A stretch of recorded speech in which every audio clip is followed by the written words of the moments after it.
Sir सबसे पहले तो ये बताएं कि अब मुज़ाकरात में ताखीर, आइंदा हफ्ते कहा गया कि आइंदा हफ्ता इजलास होंगे, उसको कई दिन गुजर चुके हैं।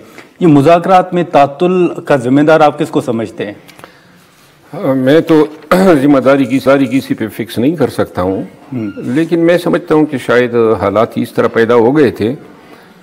स्पीकर साहब बैरून मुल्क चले गए और चूँकि वो कन्वीनर हैं इन कमेटीज़ के, तो उनकी अवेलेबिलिटी शायद नहीं थी। बहरहाल मेरा ख्याल है कि आज जो स्पीकर साहब ने बयान जारी किया है, पहले भी उन्होंने इजलास बुलाए थे, तो अभी भी उनको ही बिस्मिल्लाह करनी चाहिए और कोई तारीख रख के इजलास बुलाना चाहिए। सर आज तो उन्होंने कह दिया है कि ना आप लोग इजलास का कह रहे हैं, ना हुकूमत की मुज़ाकराती कमेटी कह रही है, तो इसलिए नहीं बुला पा रहे। उनका रोल यही है ना, मेरे ख्याल में किरदार उनका यही है, कोऑर्डिनेटर, फैसिलिटेट करना। तो यही अगर इजलास के लिए किसी तरफ से नहीं कहा गया है, जिसका मुझे इल्म नहीं है कि पीटीआई की तरफ से तो ये बयानात आए थे, जिसका बाद में शायद स्पीकर साहब ने जो है तरदीद भी जारी किया था जी।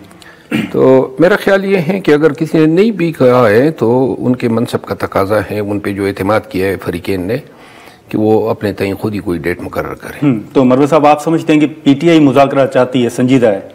अभी तक तो जो बयानात हैं, जो देख रहे हैं, सुन रहे हैं, और जो खान साहब ने लास्ट टाइम कहा कि अगर मुज़ाकराती कमेटी को मिलने भी नहीं दिया जा रहा है, इसके बावजूद भी जो है तहरीरी तौर पर जो मुतालिबात हैं वो रख दिए जाएँ, और अगर नहीं मिलने दिया जा रहा है तब भी आप अगले सेशन के लिए बैठ जाए। लेकिन मरवा साहब यहाँ पर सवाल तो ये उठता है ना कि पहली कमिटमेंट कमेटी की, उस पर अमल दरामद नहीं हो पा रहा, तो फिर आगे आप क्या माहौल देख रहे हैं? नहीं, कमिटमेंट पे अगर अमल दरामद नहीं हो रहा है, फिर भी पीटीआई ने लचक दिखाई है ना। हाँ, हमने तो उस चीज़ को आना का मसला नहीं बनाया। नहीं, लेकिन स्पीकर साहब चाहते हैं कि मुलाकात हो, राना सनाउल्लाह साहब चाहते हैं, मुज़ाकराती कमेटी चाहती है मुलाकात हो, फिर कौन नहीं चाहता कि आपकी खान साहब के साथ मुलाकात ना हो? मेरा ख्याल है कि इस सवाल का बेहतर जवाब जो है वो राना सनाउल्लाह साहब भी दे सकते हैं। अच्छा, क्योंकि उनको इल्म है कि कहाँ से रुकावट आ रही है। आपको इल्म नहीं है? देखिए, हमारी वो कहते हैं ना, मुल्ला की दौड़ मस्जिद तक। हमने तो ख्वाहिश का इज़हार कर दिया, इन्होंने माना। अब इनको फैसिलिटेट तो कर रहे हैं ना।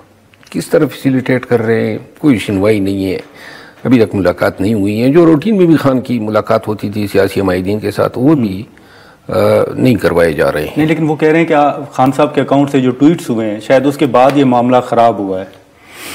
ये जो खान साहब की ट्वीट्स का मामला है ना, वसीम बादामी साहब के शो में मैंने सवाल का जवाब दिया था जी कि जी ट्वीट्स खान के इन मिजाज के मुताबिक हैं, और खान जबान बंद नहीं कर सकता है, चाहे मुज़ाकरात के दौरान हो या मुज़ाकरात से पहले या बाद में हो।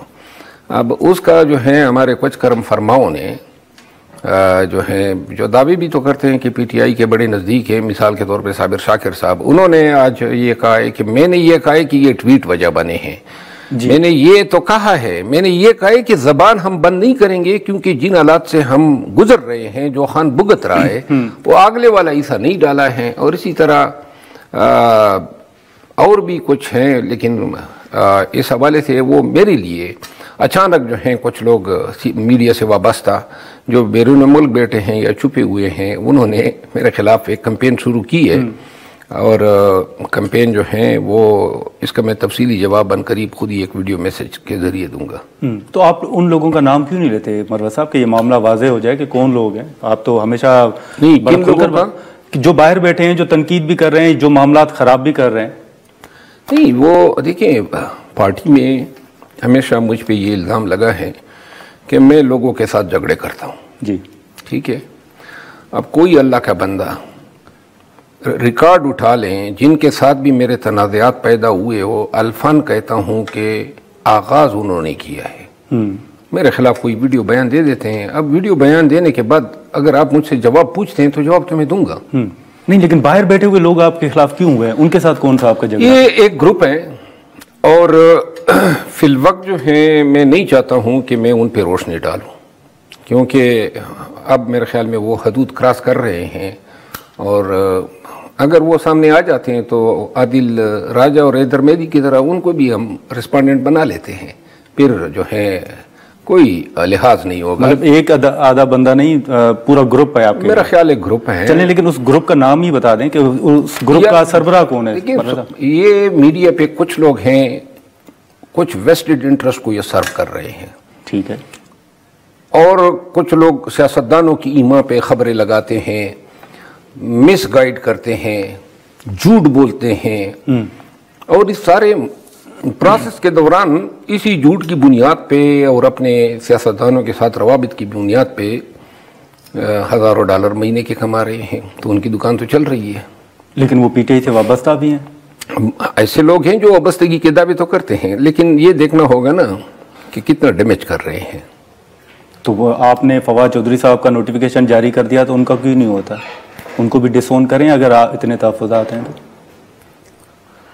फवाद चौधरी साहब भी मेरा ख्याल है कि कुछ ऐसी लोगों के साथ जो हैं वो अदावत कमा बैठे थे, लेकिन ये है कि हम बड़े क्रूशल स्टेज में हैं जी। जो लोग यहाँ पे बैठे हैं, जो काम कर रहे हैं, उनको दादो तहसीन तो नहीं मिलती है, बदले में ऐसे लोगों से गालियाँ मिल रही हैं, तनकीद मिल रही हैं, गदार डिक्लेयर किए जा रहे हैं। मेरा ख्याल है इन चीज़ों का कोई एक न एक ऊन को एक करवट बैठना ही पड़ेगा। तो मैं तो अभी आपको पता है जो हालात से मैं गुजर रहा हूँ, मैं नहीं चाहता हूँ, क्योंकि अली अमीन खान ने कहा है कि पार्टी के मामलात मीडिया पे ना जाएं। ठीक नहीं, लेकिन अब तो सलमान अकरम राजा साहब भी आपके खिलाफ बयान दे रहे हैं। मसलन कब दिया है उन्होंने बयान? हाल ही में उन्होंने कहा कि जब सवाल हुआ तो उन्होंने कहा कि नहीं, उसका नहीं, देखिए सलमान अकरम राजा साहब ने जो बात की थी जी, उसके बाद मैंने जवाब दे दिया था। उसके बाद जो है अली अमीन खान और बैरिस्टर गौहर साहब, अली मोहम्मद खान वगैरह ने, और उनका मैं एहतराम करता हूँ, तो लिहाजा मैं मीडिया पे जो है सलमान अकरम राजा साहब के हवाले से कोई बात नहीं करूँगा, जब तक कि कोई मुझ पे अटैक न करे। जब कोई अटैक करेगा, चाहे वो सोशल मीडिया का हो, पीटीआई का हो, या नौज़बिल्ला कोई बहुत बड़ी बरगजीद हस्ती हो जी, जवाब वो जरूर अपने हिस्से का पाएगा। लेकिन मरवा साहब, आपको इस मुश्किल वक्त में क्या लगता है कि कौन से लोग हैं जो पीटीआई के लिए आसानियां पैदा करने की बजाय कुछ बयानात से मसाइल पैदा कर रहे हैं? क्या उस पर रोशनी डालेंगे? देखिए, यही रोशनी डालते डालते हमारी नीयत ये होती है कि कम अज़ कम इस दौर में जबकि मुज़ाकरात से हम गुजर रहे हैं, कुछ हम ज़रा सुलझुई की तरफ जाएं जी, और सारे किए किराए पे पानी फिर जाता है। बाहर से कोई बेटा शख्स, आदिल राजा मिसाल के तौर पे, वो जनाब अली पीटीआई का तर्जमान बन के कोई न कोई ऐसी बात कर जाता है, इसके पीछे जो नौजवान हैं वो दादो तहसीन के डोंगरे बरसाने लगते हैं। इसका नुकसान हमें होता है। अब ये जो सिर्फ आदिल राजा का अपना नहीं, एक आदिल राजा, कई आदिल राजा बन गए हैं, और लगता ये है कि अल्टीमेटली हमें भी डिजिटल दहशतगर्द बनना ही पड़ेगा। नहीं तो शहबाज गिल साहब से मुतालिक भी कोई तहफ़्फ़ुज़ात है? शहबाज गिल साहब जो हैं कि वो हमारी पार्टी में है, कोर कमेटी में है। हाँ। कभी मैंने इनके खिलाफ बयान नहीं दिया, और मैं पीटीआई के लोगों को ये भी कहना चाहता हूँ कि ये नोट कर ले, इन हजरत के खिलाफ मैंने कभी बयान नहीं दिया। कभी ये मुझे ठारदन कहता है, कभी ये मेरे हवाले से 26 तारीख को जब हुआ तो सुबह इसने मुझे गिरफ्तार करवा दिया कि जी वो गिरफ्तार हो गए, और फरमाइशी गिरफ्तारी, तो फेक न्यूज़ हुई, झूठ। इसके बाद कल उन्होंने एक विलाग किया जिसमें वो ये तासुर दे रहे हैं जैसे मैंने जो कहा है वो जर्नलों ने मुझे कहा है। अब इन सारी चीज़ों का जवाब देना तो बनता है। नहीं, ये भी वो डॉलर की वजह से कर रहे हैं या कोई जाती इशू है? मैं आपको अर्ज करूँ ना, जाती इशू तो देखिए, मैंने कहा बहुत सारे लोगों के थाने बाने मिले होते हैं।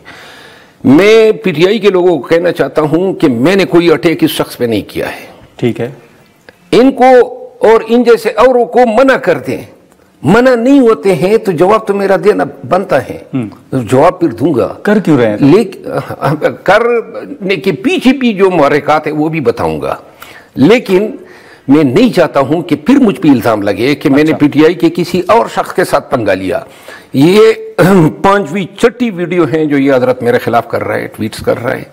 मैं इस्तेदा करता हूँ बात आ जाओ, इससे पहले कि बहुत देर हो।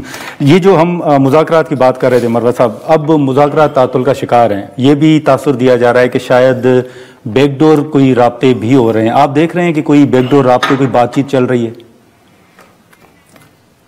मुझे तो बैकडोर राब्तों का इल्म नहीं है और मीडिया ये बातें कर रहा है। अगर मुझे कोई इल्म होता तो मैं कतई न छुपाता। नहीं, लेकिन वो तो कहा गया कि गंडापुर साहब ने खान साहब को पेशकश की थी कि आप बनी गाला मुंतकिल, हाउस अरेस्ट जो है वो, ये तो मैंने बात की थी ना। हाँ। यहाँ तक तो मैंने भी स्टेटमेंट दिया था और इस पर भी मेरी तस्दीक हुई थी कि ये भी मैंने अपनी तरफ से बात की है, जबकि खान साहब ने खुद कहा, अलीमा खानम ने कहा, गंडापुर साहब ने कहा। तो इस वक्त जो बुशरा साहबा और गंडापुर साहब के हवाले से पहले भी तनकीद होती रही है, आप समझते हैं कि बुशरा साहबा और गंडापुर साहब सेम पेज पर हैं, कोई इख्तलाफात नहीं है? मुझे इल्म नहीं है। अच्छा। देखिए, मैं इख्तलाफात की टो लगाने में नहीं रहता हूँ, न मेरे पास इतना वक्त है कि साजिशें करूँ जिस तरह ये लोग अपना वक्त ज़ाया करते हैं। ठीक है। और मुझे नज़र नहीं आ रहा है कि गंडापुर के साथ लोगों को मुखालिफत करनी चाहिए। गंडापुर साहब से याद आ गया, ताज़ा भी जो हमारे साफ़ी हैं, बड़े मैं कदर करता हूँ उनकी, इमरान रियाज, उन्होंने भी जनाब मुझे रगड़ा लगाने के लिए विलाग कर दिया। अच्छा। कहाँ से ये जो है पुरानी बातें अब निकल आई हैं और मेरे पास बहुत कुछ है कहने को। कहेंगे? नहीं, मेरे पास बहुत कुछ है कहने को, जवाब देने को, और लेकिन कुछ लोगों का दिल में एहतराम होता है। मैंने इस शख्स का किया है तो लिहाजा एहतराम के तौर पर चलें। लेकिन अब ये जो मुज़ाकराती कमेटी है मरवा साहब, आप क्या समझते हैं इस कमेटी के पास मैंडेट कितना है? आपके दो मुतालबात सामने आ चुके हैं, खान साहब की रिहाई, बाकी कैदियों की रिहाई और जुडिशल कमीशन। आप समझते हैं कि ये कमेटी खान साहब की रिहाई में कोई किरदार अदा कर सकती है? कोई इख्तियार है इस कमेटी के पास?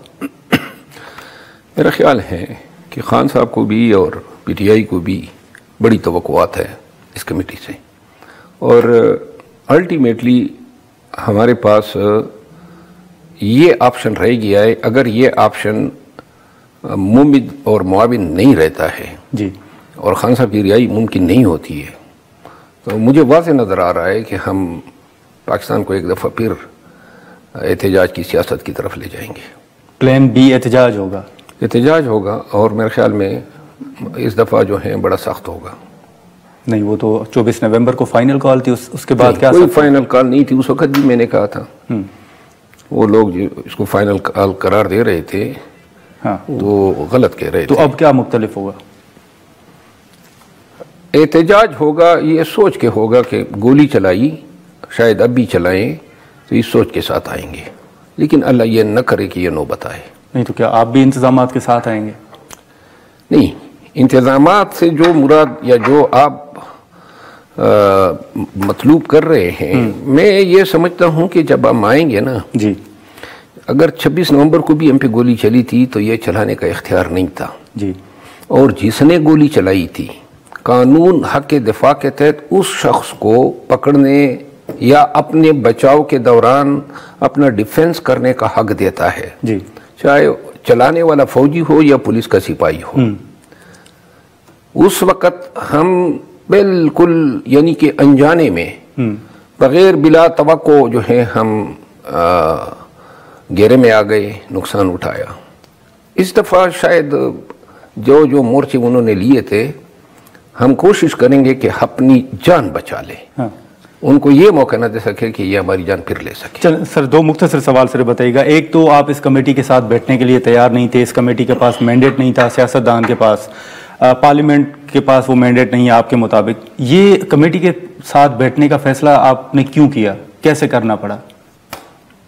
खान साहब की ख्वाहिश थी और हालात निशानदेही कर रहे थे कि मुज़ाकरात जो हैं वो ज़रूरी हैं, तो हम आ गए। तो एग्जीक्यूटिव ऑर्डर के जरिए आप समझते हैं कि रिहाई हो सकती है? क्योंकि कुछ बयानात आ रहे हैं कि खान साहब को एग्जीक्यूटिव ऑर्डर के जरिए रिहा किया जाए। कोई एग्जीक्यूटिव ऑर्डर किसी कानून में है ही नहीं।